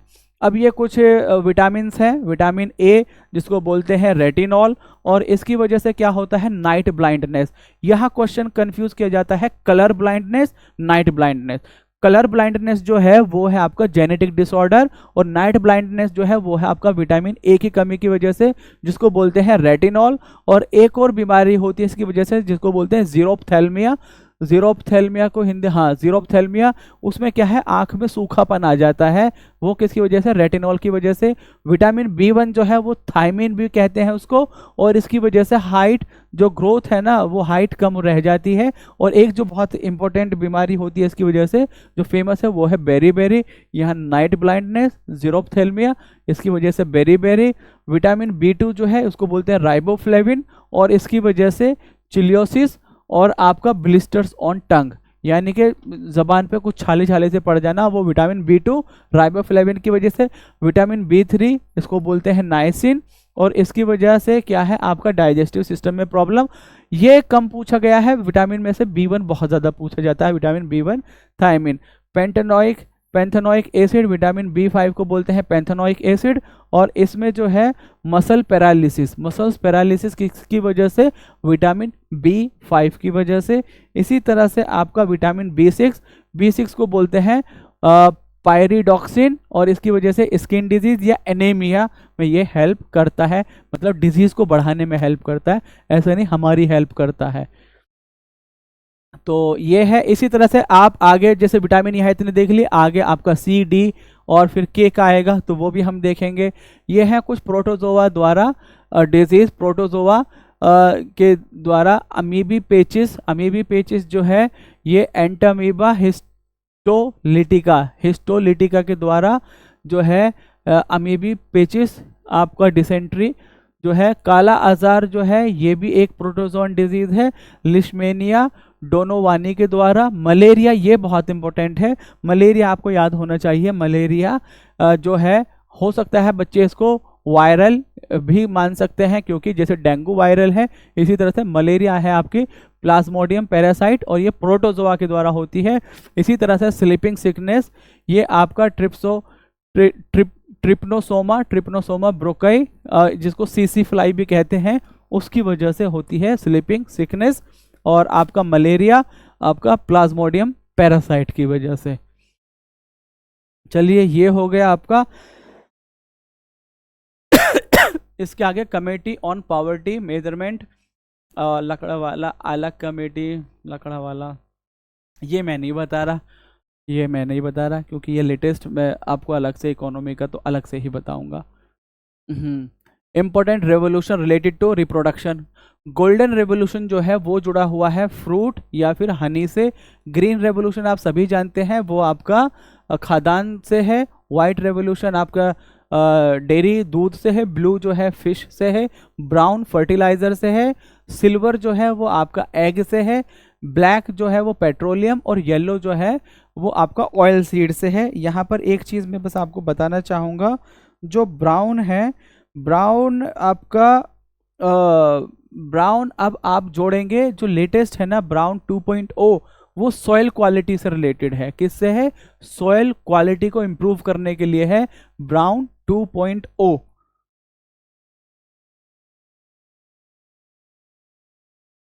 2.0 या 2.0 जिसे आप कहेंगे, ये है आपका soil quality improvement, soil quality improvement. Okay, तो ये हो गया आपका जो रेवोल्यूशन है। एक क्वेश्चन आपका इसमें से कंफर्म होता है। तो चलिए चलते हैं आगे। अनएम्प्लॉयमेंट है।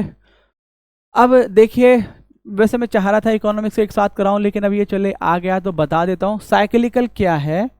साइक्लिकल का मतलब है, एक इकोनॉमी है, इकोनॉमी का ये ग्रोथ बूम पीरियड, ये फिर उसका खराब पीरियड, फिर ये बूम पीरियड, तो वो ऐसे ही चलती रहती है। जैसे अब आप देखें कि आजकल इकोनॉमी की हालत खराब, अब से पहले क्या बहुत बढ़िया, उससे पहले क्या खराब, उससे पहले क्या बहुत बढ़िया, फिर बहुत खराब से खराब, बहुत बढ़िया से बढ़िया। तो ये जो चीज़ें हैं ना चलती रहती है। तो उस साइक्लिकल की वजह से ये क्या होती है, it rises due to lack of demand cause by the recession. अब ये जब नीचे आएगा ना, रिसेशन होगा, रिसेशन होगा, लोगों के पास काम ही नहीं होगा, लोगों के पास कुछ कमाने के पैसे ही नहीं है, तो वो डिमांड क्या करेंगे, डिमांड घटेगी। तो भैया जब जो प्रोडक्शन में लगे हुए हैं, कंपनी कहेगी भैया जब बिक ही नहीं रहा सामान तो तुम प्रोड्यूस क्या करोगे, तो तुम अपने घर चलो, या फिर हमारे पास जॉब ही नहीं है। तो वो हो जाएगा आपका साइक्लिकल अनएम्प्लॉयमेंट, जो है आपका कर्व की वजह से, जब आपका इकोनॉमी लॉस में जा रही है, रिसेशन में, उस टाइम में। फ्रिक्शनल है, जब आप एक जॉब आपने अभी छोड़ी, दूसरी में आप जा रहे हैं, तो इसके जो बीच में गैप है, वो है आपका दूसरी को, पहली को छोड़ने के बाद और दूसरी को मिलने से पहले का जो है, वो है फ्रिक्शनल अनएम्प्लॉयमेंट। एक है स्ट्रक्चरल। स्ट्रक्चरल में क्या है, मेरे पास फॉर एग्जांपल काम तो है वह एआई का, और मुझे आता है बहुत बहुत ही बेसिक सी चीज़ आती है, मुझे आता है माइक्रोसॉफ्ट ऑफिस, और वो बात कर रहा है कोपायलट की। तो ये मिसमैच, स्किल मिसमैच हो रहा है। तो इस वजह से है आपका स्ट्रक्चरल अनएम्प्लॉयमेंट। फिर है सीजनल। सीजनल में क्या है, आज मेरी खेती की बुआई हो रही है, मुझे एम्प्लॉयज़ चाहिए, कल मेरी खेत की कटाई हो रही है, मुझे एम्प्लॉय चाहिए, लेकिन इस दौरान में मुझे एम्प्लॉय नहीं चाहिए। ये हो गया आपका सीजनल। या फिर जैसे भट्टे लगते हैं, तो भट्टे पे लगने वाले टाइम में और भट्टे के निकलने वाले टाइम में बहुत एम्प्लॉय चाहिए, बाकी नहीं चाहिए, तो ये है आपका सीजनल। ये मैंने एग्जांपल दिया है, ऐसा नहीं है सिर्फ इन्हीं में ही एग्जांपल है, और भी एग्जांपल है। सीजनल हो गया। Disguised unemployment. डिसगाइज्ड वो है कि जहां काम तो एक आदमी का है, लगे हुए 3 आदमी हैं। यहां पर एक चीज बहुत इंपॉर्टेंट कही जाती है, हिंदी वालों प्लीज इसे समझना। इसे क्या कहेंगे हिंदी में मुझे नहीं पता। मार्जिनल प्रोडक्टिविटी जो है, productivity is equal to zero. Marginal productivity zero है किसमें, डिसगाइज अनएम्प्लॉयमेंट में। इसका मतलब क्या है, जिस काम को मैं कर दे रहा था, अब उस काम में मेरा भाई भी लग गया, उस काम में मेरा दूसरा भाई भी लग गया, उस काम में मेरा चौथा भाई भी लग गया, मेरा पांचवा भाई, मेरा 10वां भाई, सब के सब हमारा पूरा घर खानदान मिलकर उस काम में लग गया। प्रोडक्टिविटी अभी भी उतनी ही है। जनरली ये एग्रीकल्चर में पाया जाता है। ये है आपका डिसगाइज अनएम्प्लॉयमेंट, यानी कि प्रच्छन्न बेरोजगारी, छुपी हुई बेरोजगारी जो है, ये हो गया डिसगाइज अनएम्प्लॉयमेंट। ओके, आज इकोनॉमी का ही है क्या सब कुछ, आगे भी कर्व आए हैं।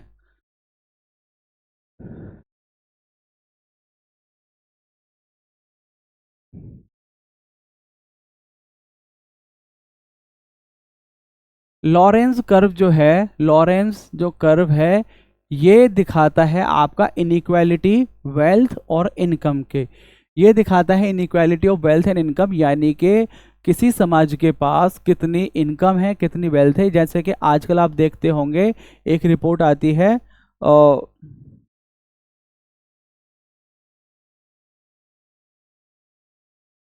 इनइक्वालिटी रिपोर्ट, इनइक्वालिटी रिपोर्ट मैं देख लेता हूँ।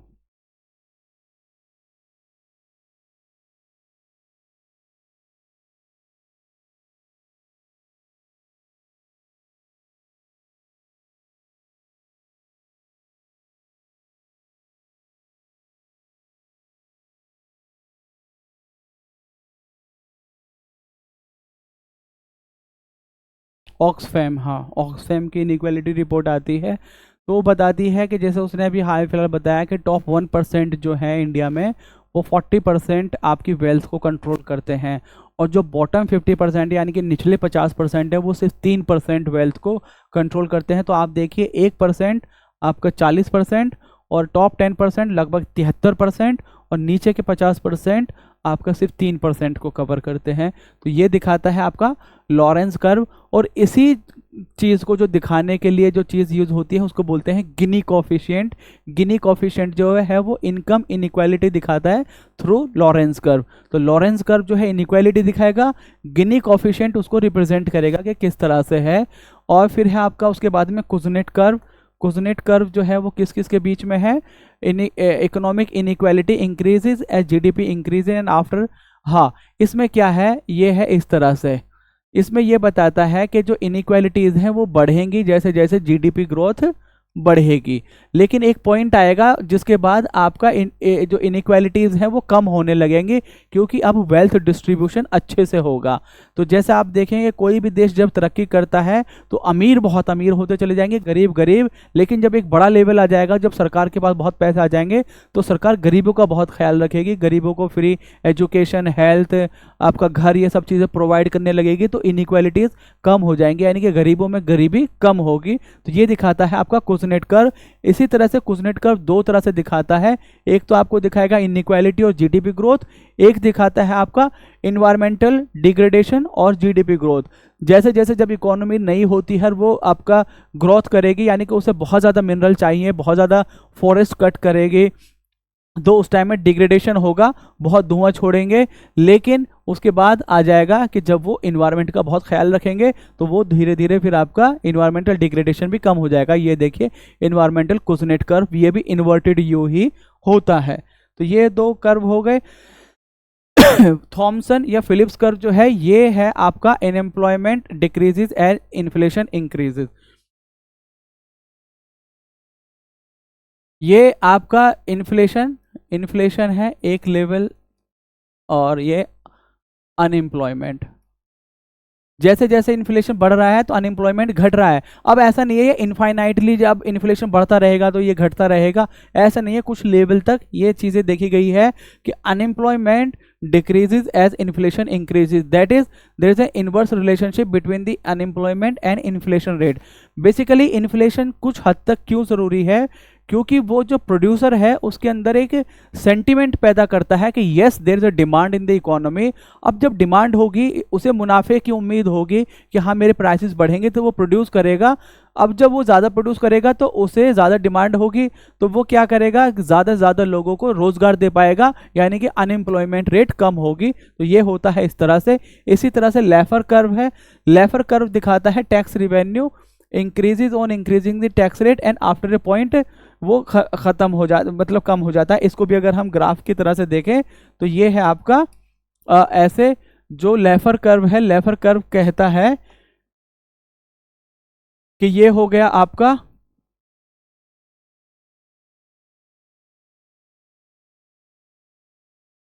टैक्स रेट और ये है टैक्स रिवेन्यू।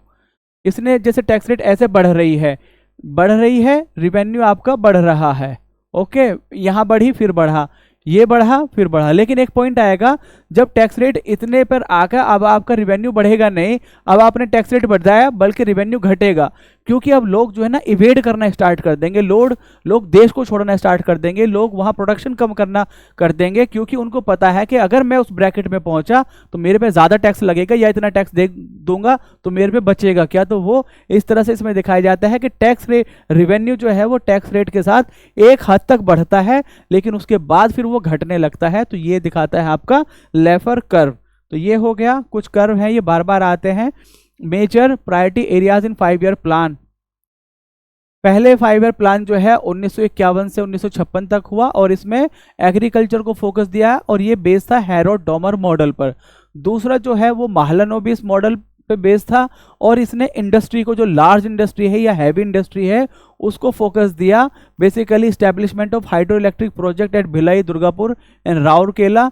जो थर्ड है वो गाडगिल मॉडल पे है और उसने एग्रीकल्चर और इंडस्ट्री, पहला एग्रीकल्चर दूसरा इंडस्ट्री, तीसरा उन दोनों का मिक्स, और यहाँ पर क्या है, Bokaro iron steel industry was establish in 1964 with the cooperation of former Soviet union.